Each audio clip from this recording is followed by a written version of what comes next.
A foolish decision now could wreck your whole life. In 10 years, you'll never know this even happened. Dad, answer her. Stand up! You want to kill your own father! 1950s Hollywood was a happening time, and James Dean was a happening dude. Jimmy made a big impression, playing a rebel without a cause. You're tearing me apart! But is that really what a rebel looks like? Because after all, James Dean was just an actor. And while Jimmy was faking it out there on the big screen, we had a real rebel up here in Canada. Granted, our guy didn't much look the part. Kind of geeky, scrawny, and not technically cool. But our guy wasn't playing a part. He was living it. His name was Tommy Douglas, and he fought for a better Canada, one where no one got left behind.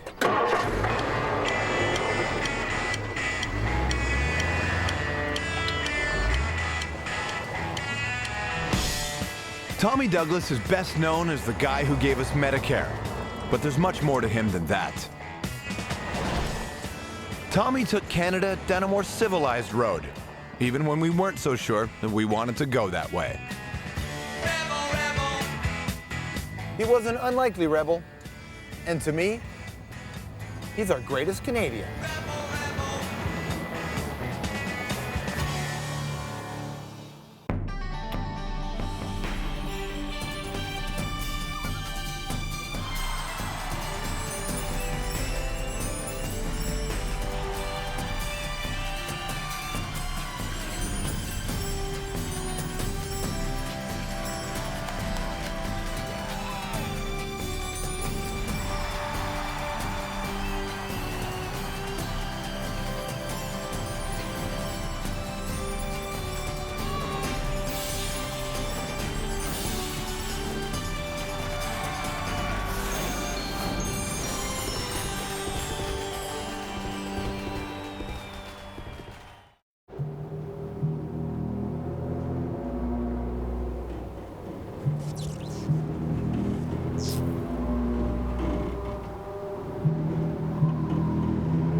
Welcome to a dark, shadowy world, the natural habitat of the used car dealer. Used car dealers are the least trustworthy, most morally compromised creatures on Earth. Well, with one notable exception. Politicians. How do you feel about them these days? I mean, you know the routine. They'll tell you what you want to hear, do nothing. Suddenly it's 4 years later and they're back looking for more love. Well, you know, there was once a politician who not only made big promises, but he actually kept them. And he did it for half a century. In fact, Tommy Douglas made the rest of them seem like a bunch of used car salesmen. Tommy was truly a man of the people. It was for them that he went into politics in the first place, and that never changed. Campaigning here in 1968, Tommy's handlers were really riding him to get a move on. Bad idea. Way behind schedule. All right, we better stop. Just a second. Tommy would never turn his back on the people. He dedicated his life to making our lives better. And you know what? He pulled it off.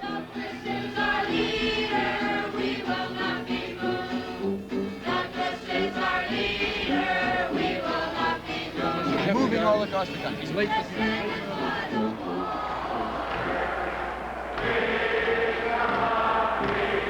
Tommy is our leader. Oh, Tommy is our leader. Tommy Douglas, the man best known for giving us Medicare, left us a legacy far larger than that. He is an inspiration to our nation. I want you to say with me in your heart of hearts, I shall not cease from mental strife, nor shall my sword rest in my hand, till we have built Jerusalem in this green and pleasant land. Thank you.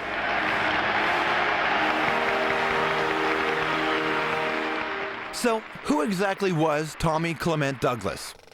Well, for those of you who need a little refresher on our greatest Canadian, Here's Tommy's life in a nutshell. Tommy was born in Falkirk, a grim industrial town in central Scotland. Things were tough for his working-class parents, so they all moved to Canada for a better life. Except it wasn't any better here than it was there. So they went back to Scotland.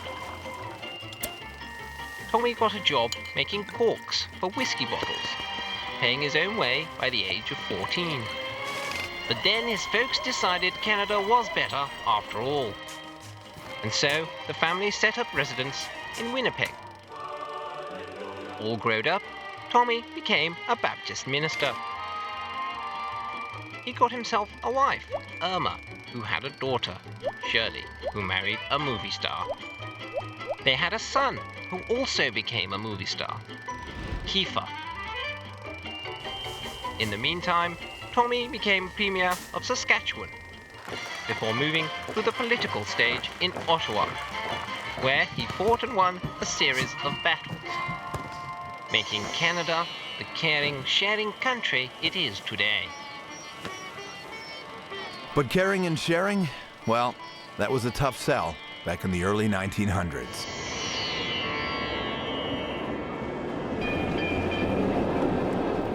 To really understand what made Tommy our greatest Canadian, you have to go right back to when he was a teenager, living in Winnipeg, Manitoba.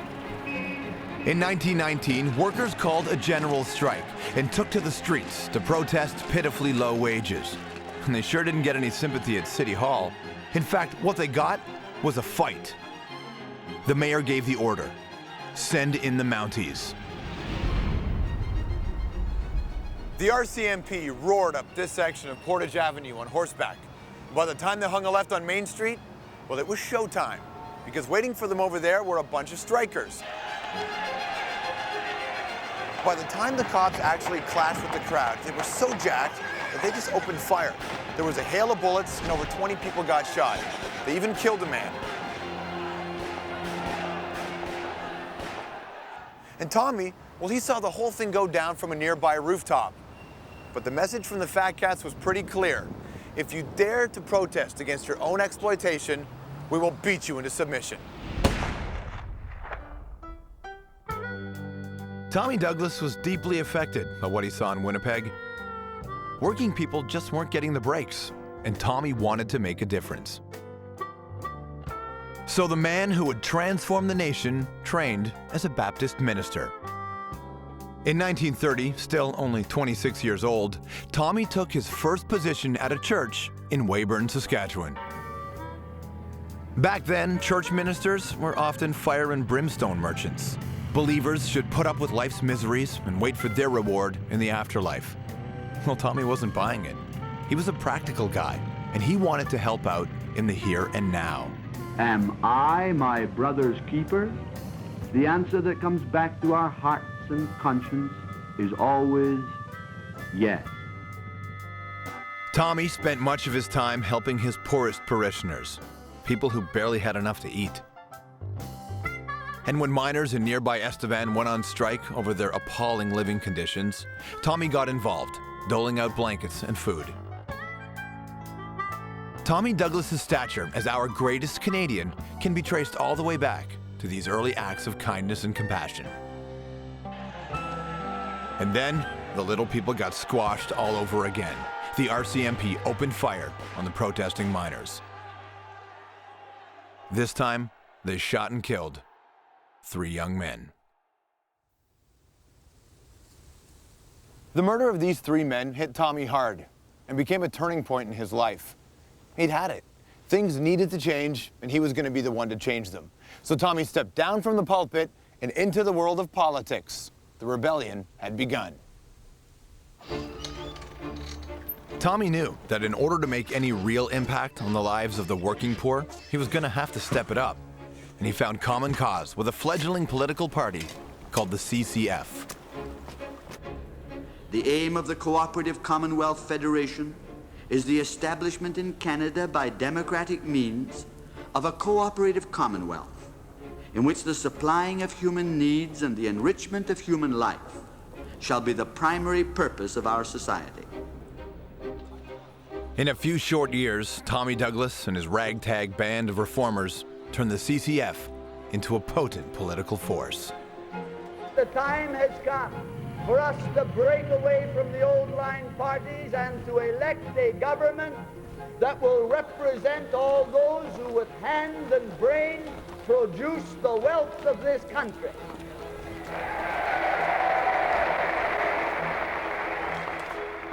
Then, Tommy got the call, accepting the job of party leader in Saskatchewan. And so, he set his sights on this place, the Ledge in Regina. But the Liberals who ran the joint, well, they were in no mood to roll over. Nothing can be quite so resentful as a man who has ridden on your back for 50 years and then you make him get off and walk. The Grits had been running Saskatchewan for so long, they acted as if they owned the place, and they would do anything to prevent that from changing. With money and the media in their pockets, they took negative campaigning to a whole new level. And Tommy's enemies, they would just make stuff up, constantly portraying Tommy and the CCF as some band of marauding Bolsheviks.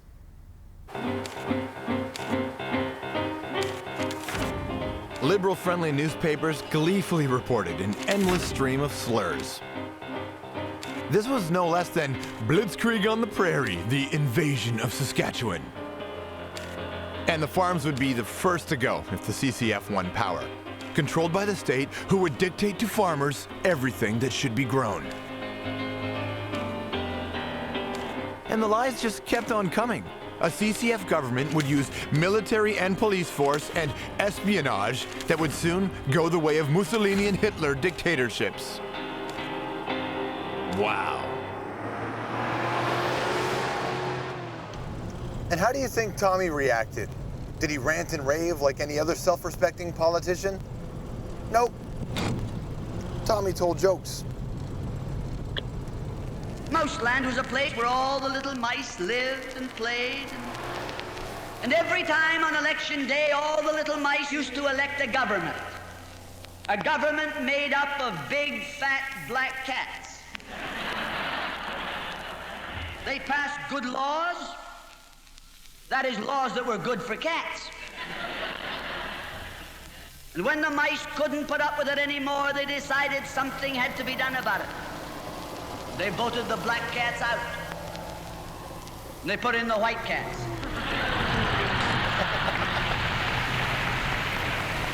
Presently, there came along one little mouse. And he said to the other mice, "Look, fellas, why do we keep on electing a government made up of cats? Why don't we elect a government made up of mice?" Oh, they said he's a Bolshevik. Lock him up.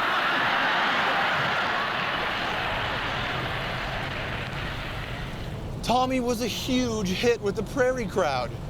Well, not only did he speak their language, but he understood their problems. And what's more, Tommy had big ideas on how to solve them. And man, oh man, did the Liberals ever know they were in trouble.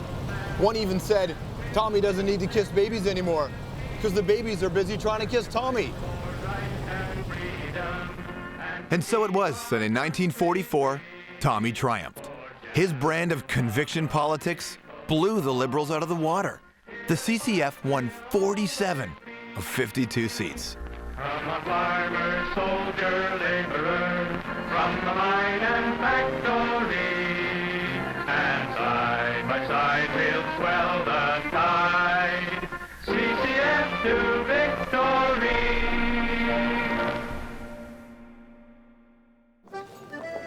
But Tommy's convictions didn't always win him popularity. In fact, for the most part, he was ahead of the times.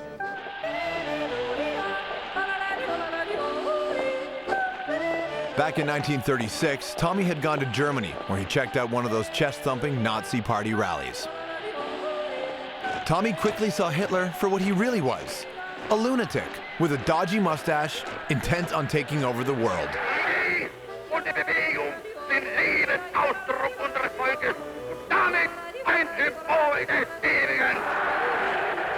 Tommy denounced Hitler, when many of our politicians were still insisting he was a really nice guy.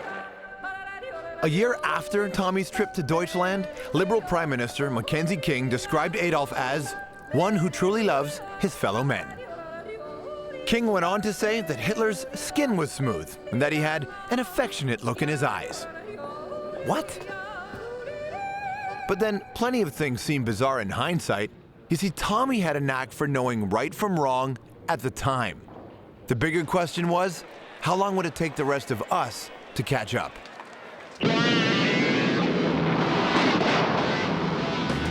30 years later, Tommy was still way ahead of the curve. The conflict in Vietnam was escalating, and Tommy broke ranks with the other political parties to condemn the war. The United States is back at the old game, trying to buttress up discredited regimes and trying to force on people governments that they don't want. Well, it sounds like a no-brainer now, but criticizing the Vietnam conflict back then took real political courage. The anti-war movement was still in diapers when Tommy made his stand. And it was the same story when it came to Tommy's private life. In 1969, his activist daughter Shirley got arrested on trumped-up charges while she was living down in Los Angeles.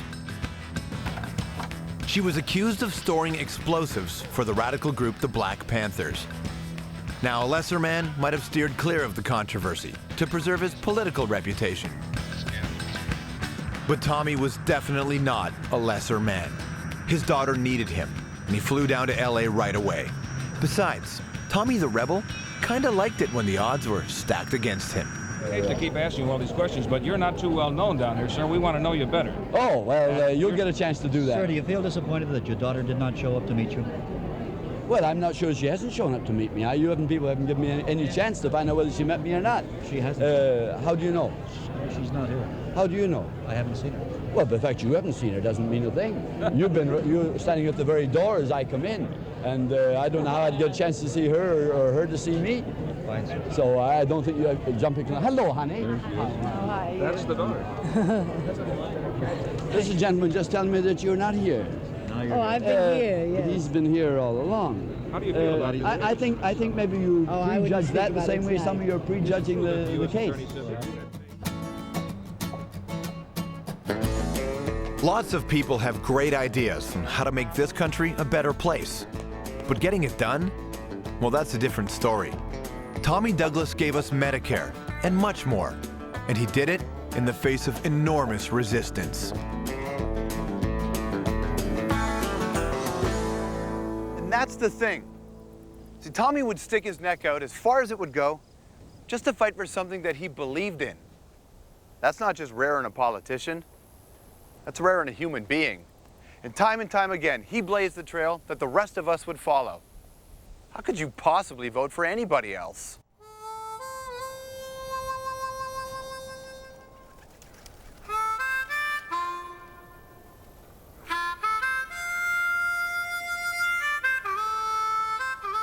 In order to fully grasp what Tommy Douglas accomplished, you've got to take a look at what he was up against and what it was like before he took over. Saskatchewan in the 1930s was a pretty grim place. They were going through the Great Depression, but there was also one of the worst droughts in history. And those two things combined brought the province to its knees. Tommy was used to poverty, but this was something else.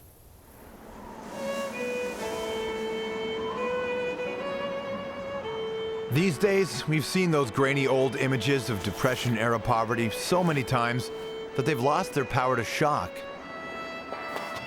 But out in the countryside, life had hardly changed since the first settlers came through in the 1800s. Primitive housing, no electricity, no water mains, and no decent medical care, at least none that most people could afford. It was absolutely brutal. True to form, Tommy started making changes as soon as he became premier. And the old guard, well, they were still trying to turn the public against him with scare stories about a new Soviet-style Republic of Saskatchewan. Well, Tommy turned things upside down all right, but that's only because they were the wrong way up to start with.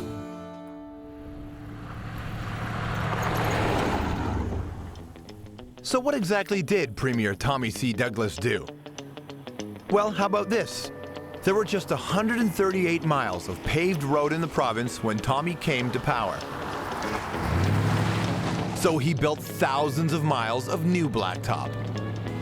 Tommy also did motorists another big favor when he brought in North America's first ever government auto insurance policy.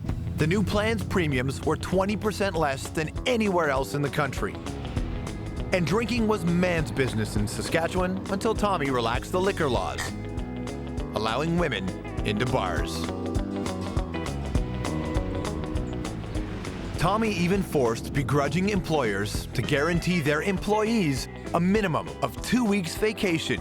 That's paid vacation. Hallelujah!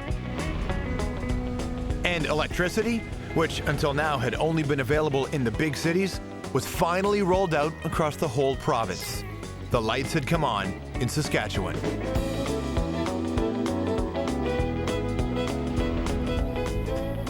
Oh, and just one other little thing here. Human rights. Tommy outlawed discrimination on the grounds of race or gender with his 1947 Bill of Rights. The bill was the first of its kind anywhere in North America. Tommy even beat the United Nations to it. Their Declaration of Human Rights came 18 months later. Copycats. So how about that? A politician that actually improves things. And then some. By the time Tommy was done, he would not even have recognized the place. But the naysayers were always on about how, oh, that's too expensive or too ambitious or too complicated. Like that was going to stop Tommy. Not only did he get all that wonderful stuff done, but he did it while balancing the budget. For 17 years straight. The guy was unstoppable. Tommy just wouldn't quit fixing things up. He even went after these. Can you imagine just how miserable it must have been to use an outside toilet in the middle of a prairie winter? Outhouses were still the norm in rural Saskatchewan when Tommy came in, but he soon saw them off with a huge public works program building municipal sewers. Understandably delighted country folk took to torching their obsolete outhouses in celebration, and that had been celebrating too. The image of outside Johns burning against the night sky was for a while a completely routine sight in Saskatchewan. But somehow, this one got away. Don't worry, I'm gonna send it to the outhouse underworld where it can join all its buddies. Hey, Mr. Outhouse, this is for all of the Canadians that had to traipse through the snow and sit their sweet behinds on your splintery pines. I'd like to dedicate this to the great Tommy Douglas. Hey, Mr. Outhouse, go to hell. Oh, so good.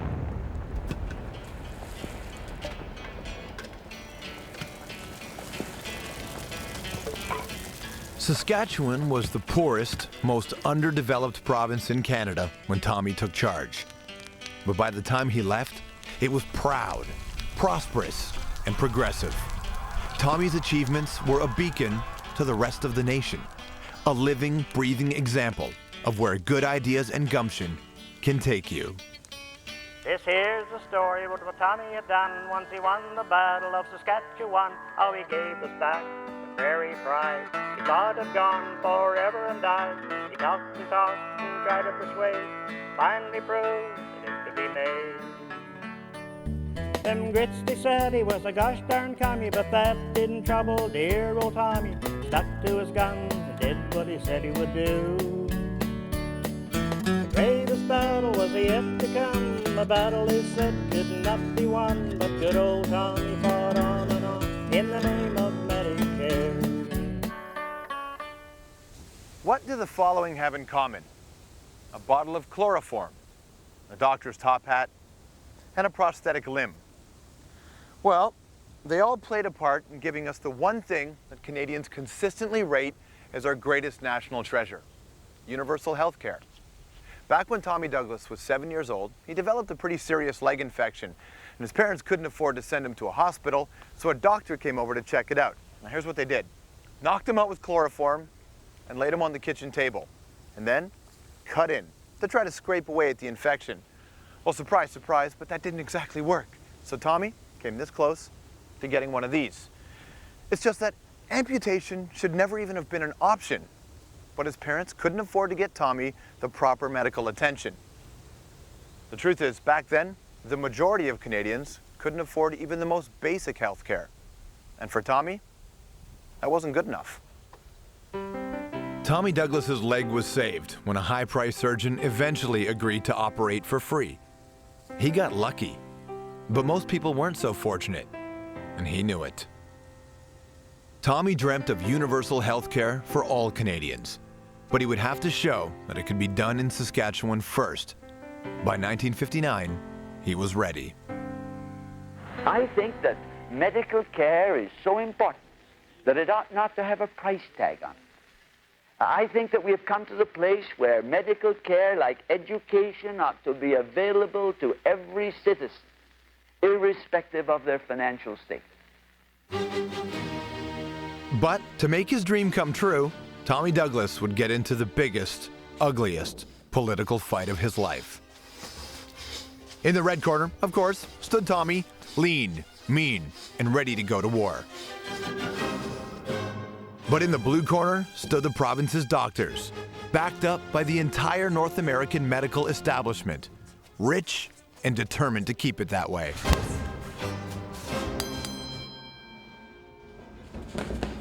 Doctors in Canada and the States were determined that Medicare's day should never come, in Saskatchewan or anywhere else. And so they threw everything they had at Tommy's plans for universal health care.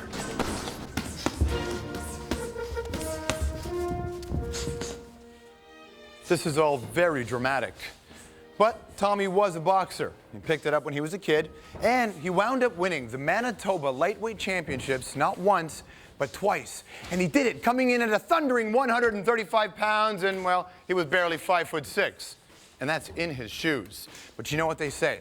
It's not about the size of the man in the fight. It's about the size of the fight in the man.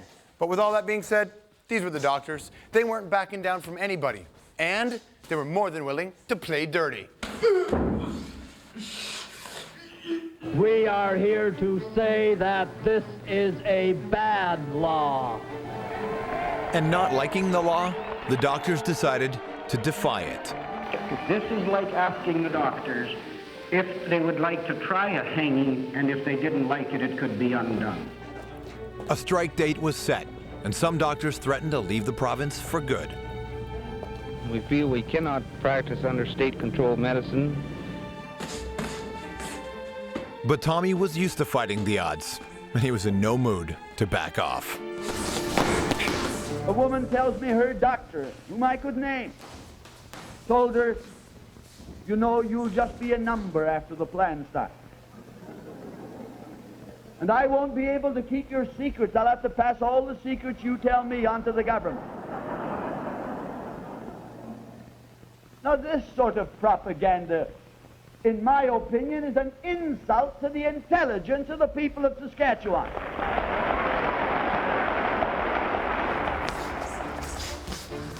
As the strike date loomed, Tommy flew in doctors from overseas. And that's when the Canadian doctors took it to a new low. Racial slurs followed a government announcement that if local doctors wouldn't work under their program, foreign doctors would. Imports were caricatured by a hawk-like nose and an oriental pigtail. And the doctors' threats? Well, they worked. Panic set in, and the public turned on Tommy. When this specialist leaves, where will I take my daughter? To Montreal? Will the government pay me transportation? Where will I go? Tell me. But, sir, this is not the issue. This is the issue. This is my issue. This is the people's issue. Then, on July 1st, 1962, the strike began. And on its very first day, a 9-month-old boy died of meningitis after traveling 90 miles to reach the nearest doctor. And of course, they blamed it all on Tommy.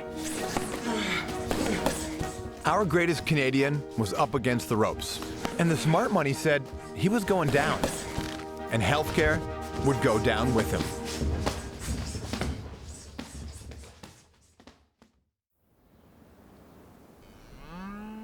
Healthcare or no healthcare? So which one was it going to be? This was a huge moment in Canadian history.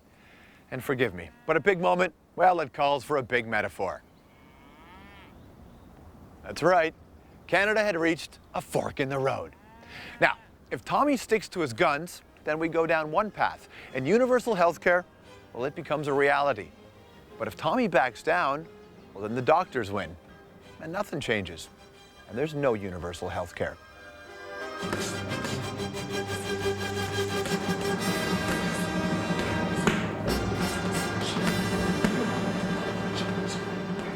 But of course, Tommy didn't back down. The doctors did, abandoning their strike after 3 weeks. Medicare was duly born. And once it was up and running in Saskatchewan, everyone else wanted a piece. Tommy took his rebellion to Ottawa, and after 6 long years, the Liberal government couldn't put it off any longer. Medicare went national. Lester Pearson's Liberals even tried to take the credit, but they wouldn't have gone near healthcare if Tommy hadn't gone first. And the ramifications are huge. And this is what it all boils down to, the 49th parallel. It's the dividing line between our way and their way. And did you know that on that side, every 30 seconds, somebody declares bankruptcy because of medical bills? What I'm saying is, Americans go broke being sick. And I just can't tell you how glad I am that we don't live that way. And that's all thanks to Tommy. We pledged ourselves 50 years ago that we would provide health care for every man, woman, and child, irrespective of their color, their race, or their financial status, and by God, we're going to do it.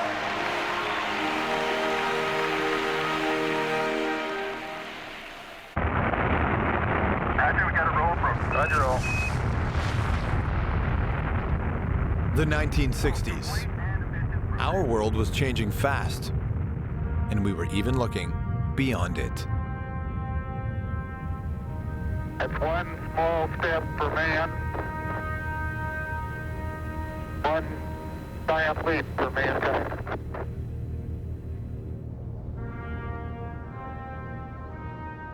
Back on planet politics, Tommy had taken the fight to the feds. He'd been in Ottawa since 1961 as the first leader of the New Democratic Party. But by the late 60s, there was a younger, groovier generation on the Hill.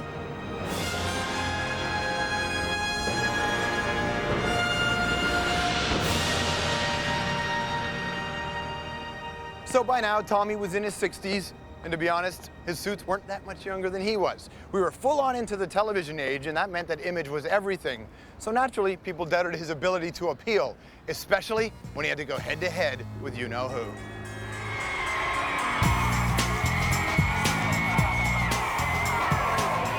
Pierre Elliott Trudeau was a politician born to perform on television. Young Canadians flocked to him, and he was more than willing to be flocked. May I talk to you for a few minutes, please? Yes, go ahead. Oh. You mean up in my room? Tommy tried his hand at his own brand of Trudeau mania, but somehow it just wasn't quite the same.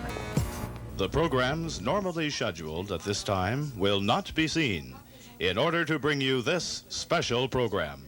Now Tommy and Captain Charisma would go head-to-head in a TV debate. Live and in color from Confederation Hall. It was all but a foregone conclusion who would claim the day. Trouble is, nobody told Tommy. I would say to Mr. Trudeau that you can't talk about a just society until he first of all is prepared to commit himself to establishing a just tax structure in this country.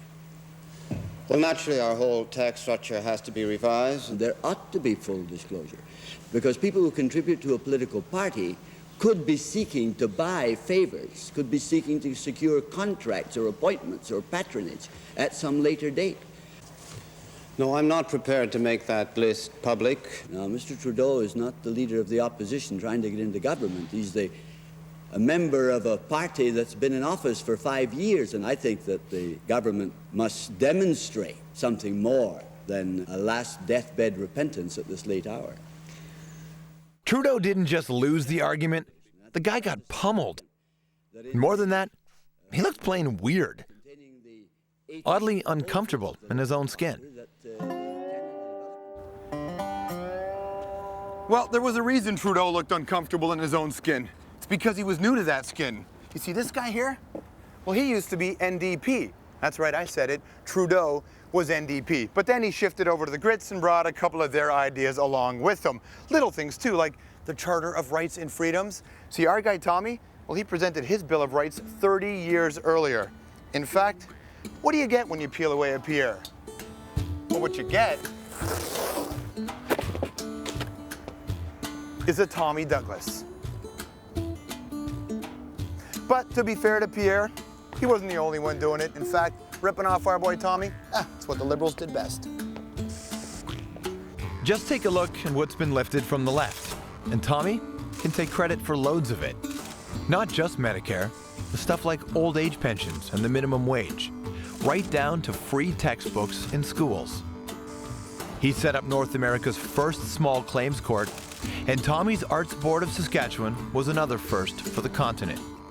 And our greatest Canadian was a huge champion of public broadcasting. Well, nobody gets it right all the time. Each and every one of these things was picked up by the governing party when, and only when, it was politically expedient to do so.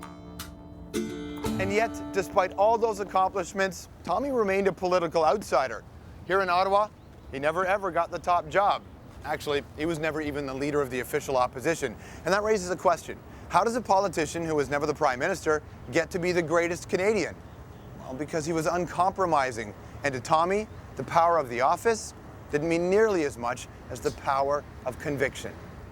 Jimmy, one is in politics to obtain power in order to do things. I mean, how does it feel always to be on the sideline and not to be the power? Are you not wasting your time, your energy? Mr. Douglas, you are 61 years old.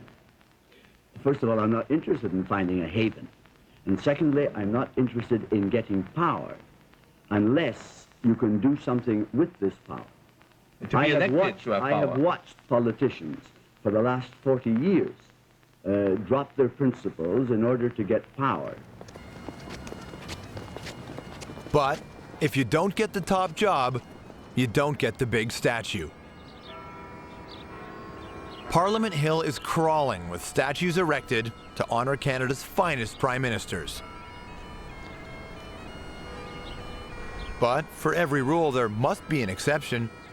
After all, they made one for her. And she's not even Canadian.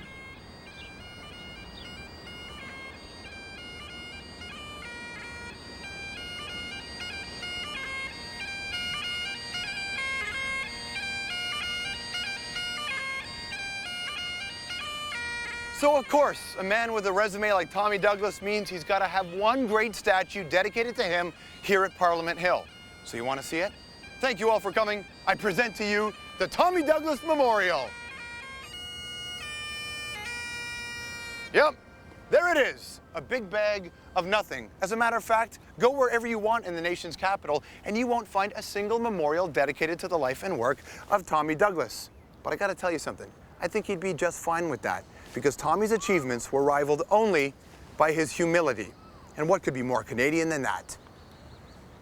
Let us raise monuments all over Canada. Monuments in the form of schools and hospitals and libraries, in decent homes for people to live in decent roads, in decent conditions, in a Medicare program, in adequate health services for every man, woman, and child, irrespective of their income, their age, or their physical condition. These are monuments of which we can be proud.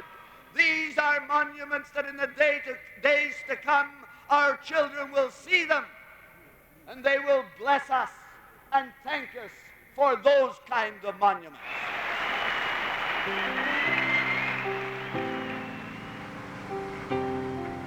Tommy Douglas led the rebellion against an older, uglier version of Canada. He came in on a prairie wind with a vision of a better, brighter country.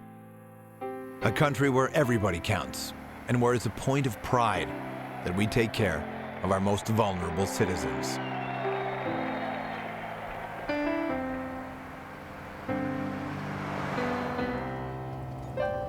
Tommy's values are now Canada's values. He showed us what we could be, but more importantly, he showed us how to get there. There's just no way this country would be what it is today without him.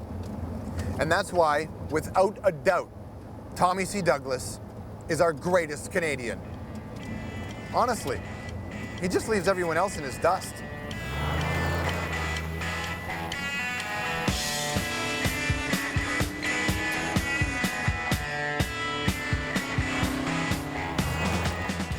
Man is now able to fly through the air like a bird. He's able to swim beneath the sea like a fish. He's able to burrow beneath the ground like a mole. Now, if only he could walk the earth like a man, this would be paradise.